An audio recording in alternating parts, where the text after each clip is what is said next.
Kofi was known in his village as the calm one, the man who never rushed, never panicked, and never believed anything without proof. He worked as a carpenter in a small workshop near the edge of the great forest, a place filled with stories older than the oldest elder.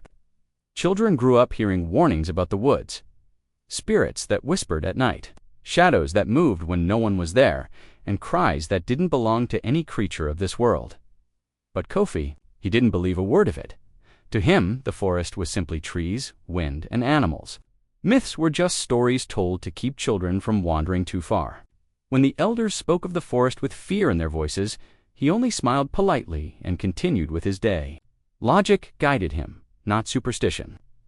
One evening, after a long day of work, Kofi locked up his tools and began the familiar walk home. The sky was fading from gold to deep blue, and the warm breeze carried the scent of earth and leaves. He followed the narrow path that curved along the forest's edge, humming softly to himself. Then he stopped, somewhere deep inside the woods. A sound rose through the stillness. A cry. At first he dismissed it as an animal. The forest was full of creatures, and many made strange sounds at night. But something about this cry made his skin prickle. It wasn't sharp or wild. It wasn't the howl of a hyena or the call of a night bird. It was soft, fragile, almost human. Kofi's heartbeat slowed, then quickened. He stood still, listening, his ears straining through the silence. The cry came again, faint, trembling, filled with a kind of desperation he couldn't ignore. For the first time in years, he felt the weight of the elders' warnings. The stories about voices from the forest, the tales of spirits mimicking humans. He swallowed hard, trying to steady his thoughts. Fear told him to walk away. Logic told him someone might need help. He hesitated, standing between the path home and the darkness of the trees. The wind rustled through the branches as if urging him to choose. That night, Kofi lay in his small hut, staring at the ceiling as the moonlight flickered through the cracks. He turned from side to side, but sleep refused to come. His mind kept wandering back to the sound he had heard, that fragile cry floating out of the forest. Like a shivering whisper, he tried to convince himself it was an animal. He tried to push the sound out of his thoughts, but the more he tried to forget, the clearer it became in his memory. Soft, trembling, almost pleading. Then, just as he began to close his eyes, it came again, a faint cry, drifting in through the night air. Not from his memories this time. It was real, the same voice, the same desperate tone. Kofi sat up quickly, his heart thudding. He moved to the window and listened. The village was quiet. Even the crickets had paused their nightly chorus. And yet, from the direction of the forest, the cry echoed once more, distant, thin, but unmistakably human. His neighbors heard it too. Their doors opened slightly, their whispers spreading like smoke. "Don't go near that forest at night," an old woman warned. "Voices lead you in, and something else brings you out." Another man shook his head. "It's a spirit. They mimic humans to pull you deeper." Many who followed such cries never returned. A younger woman added, "My grandmother said the forest uses sorrow to tempt the living." Kofi listened to all of them, their faces pale in the moonlight. Fear wrapped around the village like a cold blanket. To them, this cry had only one explanation: danger. But inside Kofi, something stirred, a quiet, stubborn certainty. It wasn't a spirit. It wasn't a trap. It felt too real, too human, too full of suffering. A voice inside him whispered, "Someone needs help, and no one else will go." He stepped back from the window, his decision forming like a slow sunrise. He would wait for morning, not because of fear, but because entering the forest at night would be reckless even for him. At sunrise, he told himself, he would follow the sound. Whatever waited in those trees, spirit or human, he would face it. At sunrise, Kofi packed only what he thought he might need: a small oil lamp, a bottle of water, and the courage he tried hard to steady inside his chest. He stood at the forest's edge, staring into the towering trees as the morning light faded beneath their heavy canopy. The world behind him seemed to disappear. The forest swallowed sound, swallowing even the wind. The deeper he walked, the stranger everything felt. The air grew cooler, thick, almost watching him. Leaves crunched beneath his sandals, and each step seemed too loud in the unnatural silence. Branches snapped above him as though something shifted just out of sight. Kofi, forced himself to breathe slowly. "It's just a forest," he whispered. But even he didn't fully believe it anymore. The trees grew older and denser, their shadows twisted together like long fingers stretching across the ground. Sunlight barely reached through the tangled roof above. Every rustle made his heart jump, yet he kept moving forward, guided by instinct and the memory of that cry. Then it came again, clearer, sharper, a soft, trembling sob echoing between the trees. Kofi froze. The sound was much closer now, no longer a distant mystery. It felt like it was just ahead, somewhere deeper within the thick green maze. He tightened his grip on the lamp and pushed forward, ignoring the tight pull of fear crawling up his spine. Whatever was crying, it was alive, and it needed him. Soon, he began noticing signs, small, subtle, but unmistakable. A few broken twigs. Footprints in the damp earth, too small to belong to a grown adult. A torn piece of fabric caught on a thorny branch. Someone had passed this way recently, and they hadn't been moving calmly. Kofi swallowed, his pulse quickening. He was close, very close. With one final deep breath, he stepped further into the shadows. Ready to face whatever waited in the heart of the forest, Kofi took another cautious step, the forest floor soft beneath his feet. The trail of broken branches and footprints guided him forward. But with every meter, the air grew heavier, colder, as if the forest itself disapproved of his presence. Suddenly, a sharp flutter erupted above him. Birds, dozens of them, burst from the treetops all at once, wings beating frantically as they escaped into the sky. Kofi's breath caught. That wasn't normal. Birds didn't flee unless something disturbed them. Something bigger than him taught something close. He turned slowly, scanning the thick maze of trees. Nothing moved, but the silence that followed was worse than any sound. Even insects had gone quiet. The forest felt darker now, even though the sun still shone somewhere far above. Shadows stretched unnaturally long, curling at the edges like they were alive. Kofi's skin prickled. He wasn't alone. He could feel it. It wasn't the usual feeling of being followed. No, this was different. He felt studied, observed, like eyes, unseen but present, were watching his every step, every breath, every heartbeat. He swallowed hard and forced himself not to look behind him again. If something was there, watching him, he didn't want to panic then. The cry returned, not sharp this time, not loud. A weak, fading whimper, the kind of sound someone makes when they are losing strength. The sound tightened his chest. Whoever it was, they were suffering. And running out of time, fear fought with instinct. But compassion won. He raised his lamp slightly and whispered into the dark, "I'm coming. Hold on, don't be afraid." His voice trembled, but he moved forward anyway. Each step felt heavier than the last, as if invisible hands tried to pull him back. Branches above him groaned. Something moved slow, deliberate, just out of sight. But Kofi didn't stop. Whatever was watching him could wait. Someone out there needed him, and he refused to leave them behind. He pushed deeper into the cold, dark forest, hoping he wasn't walking toward danger, but knowing he was walking toward truth. Kofi pushed through a wall of vines and suddenly stopped, hidden between towering trees and tangled. Roots stood an old hut, forgotten, crooked and swallowed by the forest. Moss covered its walls, and the roof sagged as if it had been abandoned for decades. He felt his heartbeat quicken. It had come from here. He was sure of it. A cold breeze brushed past him, and the wooden door creaked open on its own. Just the wind, he told himself, but the sound carried something unsettling, like the hut itself was exhaling after years of silence. Kofi tightened his grip on the lamp and stepped inside. The air was damp, heavy with dust and the smell of mold. Broken pots, torn fabric, and footprints small as a child's were scattered across the floor. Something moved in the corner, a trembling shape curled against the wall. Kofi lowered the lamp, his breath caught. A young boy, no older than 6, sat huddled with his knees to his chest. His hair was matted, his skin streaked with dirt, and his hands shook with weakness. His clothes were torn, barely hanging on him. Kofi knelt slowly, voice soft. "Hey, it's okay. I'm here to help you." The boy flinched at first, then raised his head.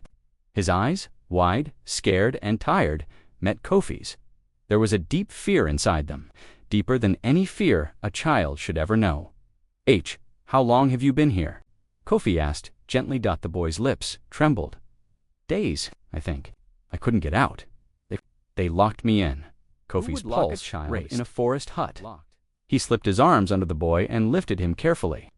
The child was shockingly light, weightless, like a feather starved of life.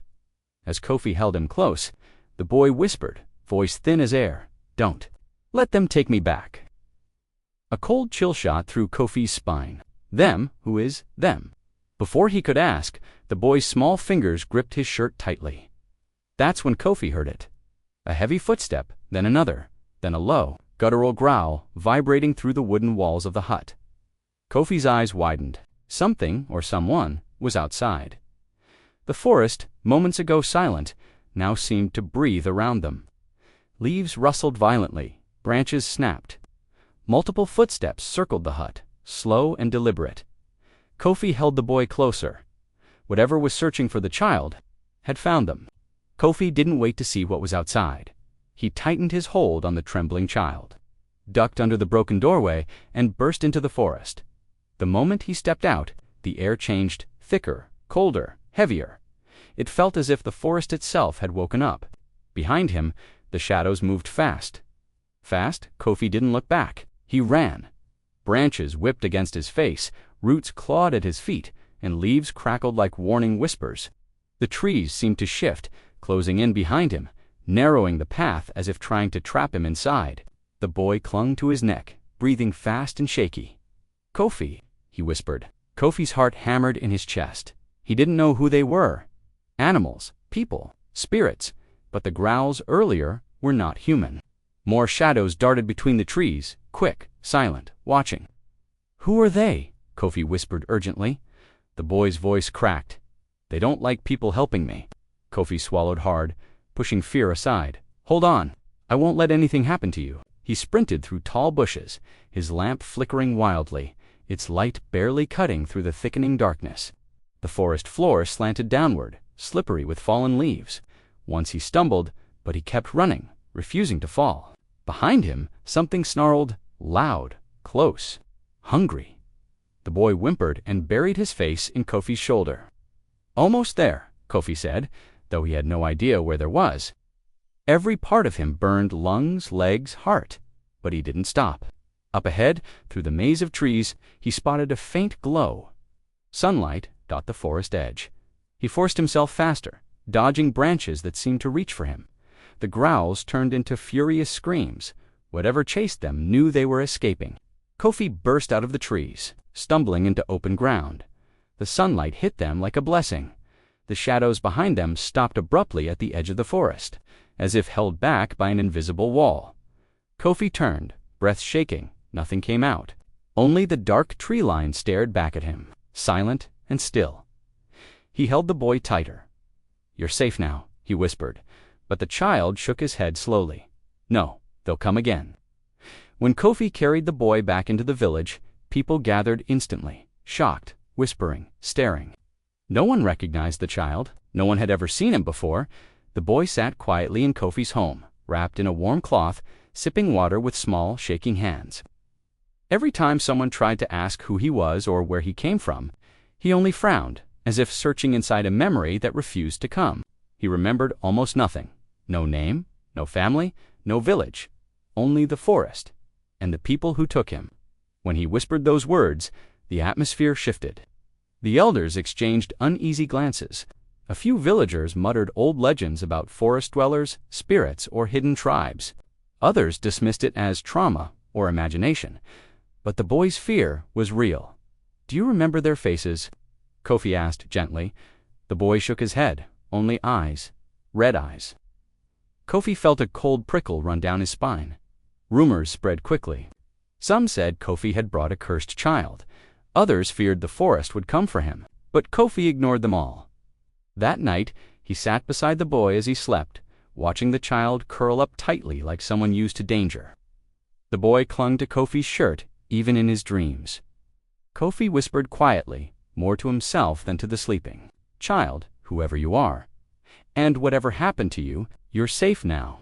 In the days after the boy's arrival, the village began to change in unsettling ways. At first it was small things easy to ignore. But soon, even the bravest men could not pretend everything was normal. Animals stopped entering the village. Goats refused to graze near the forest edge. Dogs that once barked loudly at strangers now tucked their tails and hid behind houses. Trembling for no clear reason, even the trees seemed different. Tall trunks near the boundary began to lean unnaturally, as if something in the forest was pulling them inward. Some people swore the branches shifted positions overnight. Then came the whispers, soft, faint, almost like wind, but not wind. Children cried that they heard someone calling their names from outside at night. Women claimed voices followed them when they went to fetch water. Men returning late from the fields said something moved behind them.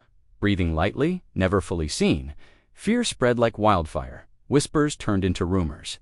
Rumors turned into blame. It started when that boy came, one villager said.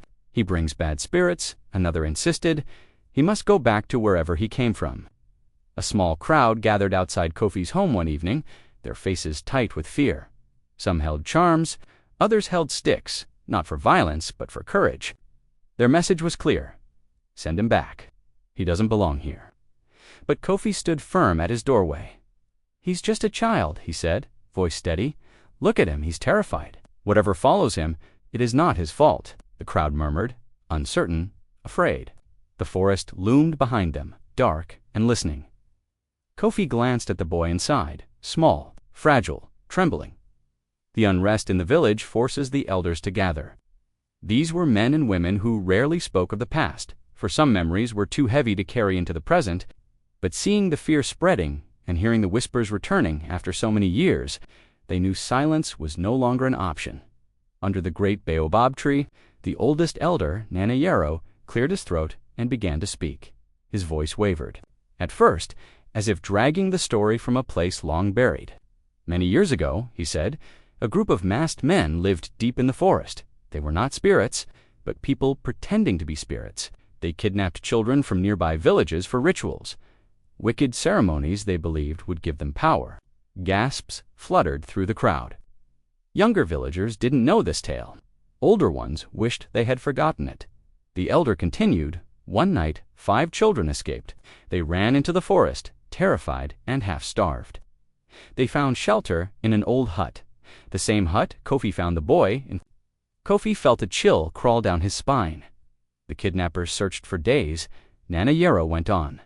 2 children were caught. 2 vanished into the wilderness.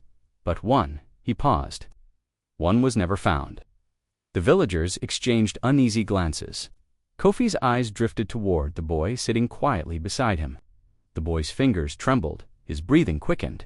Something inside him stirred. Recognition, fear, memory. Suddenly, the boy closed his eyes and whispered, "Fire." The elders leaned closer.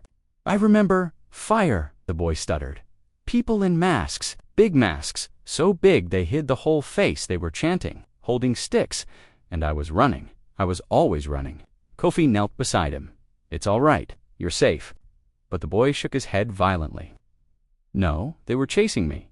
They told me never to leave, and when I hid in the hut, I heard them outside. They kept searching. They said I belonged to them. The hut, the footsteps, the growls." The realization hit Kofi with the force of a storm.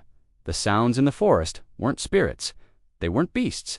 They were the kidnappers or whatever remained of them. Returning to reclaim what they believed was theirs, Elder Nana Yarrow nodded slowly. Those men were never caught.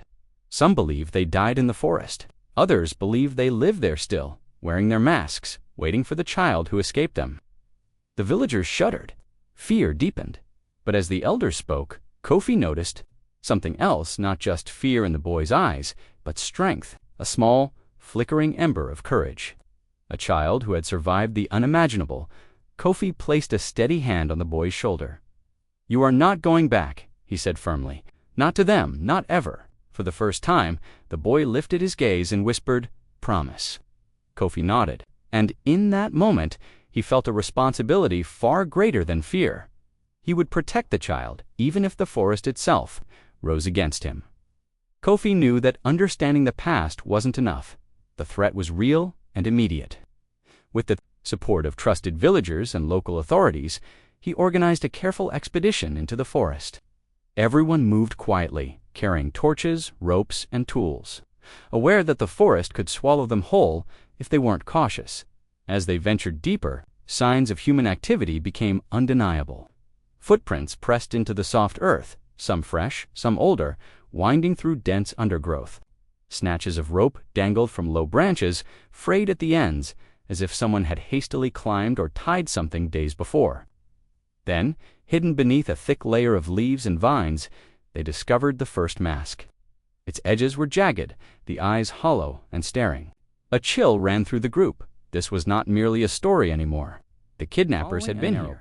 And perhaps Kofi's team stumbled upon an entrance partially concealed by roots, a small trap door leading into the earth. Inside, the walls were damp, carved roughly from stone. The faint scent of smoke lingered. There were remnants of clothing, old food containers, and markings that suggested rituals. It became terrifyingly clear this secret chamber had been used recently. Someone had been living here, waiting or preparing. The boy's words about being hunted were not just memories. They were warnings. Kofi's hands tightened on the boy's shoulders. "They wanted you back," he whispered. The child nodded silently, fear flickering across his wide eyes. Evidence confirmed it. A group once thought defeated was still operating, hiding in the shadows of the forest, maintaining their old rituals. The villagers' worst fears were true. The boy had survived their grasp once, and now they had noticed his return. The revelation sent shockwaves through the region. The forest was no longer just a place of legend. It was a lurking threat. But for Kofi, it also ignited resolve. He would protect the boy at all costs, confront the hidden enemy, and ensure that the darkness that haunted the village for decades could no longer claim another child. Together, the villagers and authorities vowed to root out the group, bringing the forest's horrors into the light, and finally giving the boy a chance at safety and peace. After uncovering the kidnapper's secret hideout, the authorities wasted no time.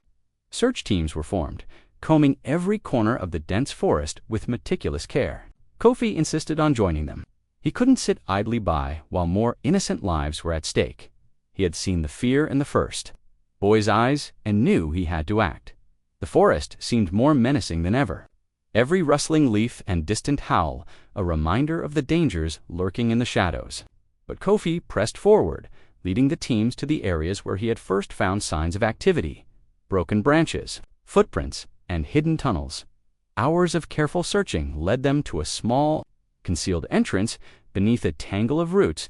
Inside were narrow passages, damp and dark, carrying the faint, muffled cries of terrified children. Kofi's heart pounded, but he stayed calm. These were his responsibility now. He whispered encouragement to the two young children he found first, keeping their fear at bay while guiding them out safely. More passages revealed additional hiding spots, and soon 2 more children emerged, thin, frightened, but alive. Tears streamed down their faces as they hugged Kofi and each other. Relief and gratitude mingled with fear, but above all, there was hope. Kofi's calm presence and unwavering courage became their anchor. Outside, the authorities had captured the criminals, who were too confident in their secrecy to anticipate such a coordinated effort. Their arrest brought a heavy sense of justice to the village. The nightmares that had haunted families for decades were finally being confronted. The villagers gathered at the forest's edge, eyes wide with admiration and relief.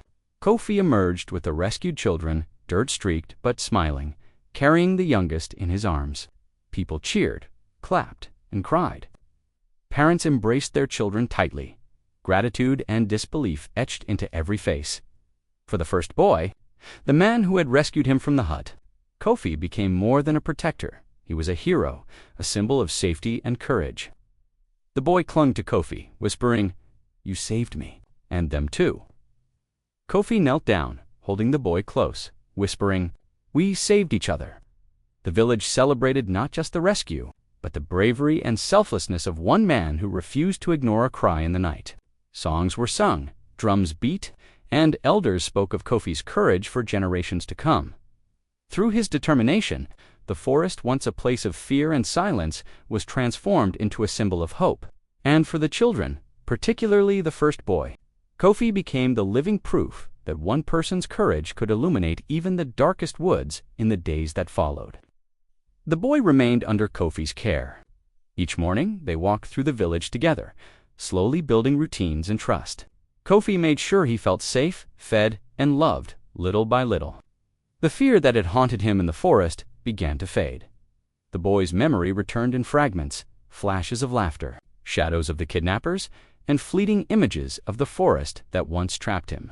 Each recollection was painful, but with Kofi's guidance, he learned to face them without trembling. Kofi often returned to the edge of the forest where it all began. The trees no longer whispered threats. The leaves rustled softly in the wind, as if the woods themselves were at peace.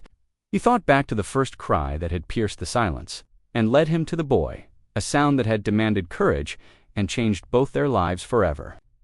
As they walked along the familiar path, the boy squeezed Kofi's hand. His small voice carried a quiet certainty. "You heard me when no one else did." Kofi knelt down, meeting the boy's eyes.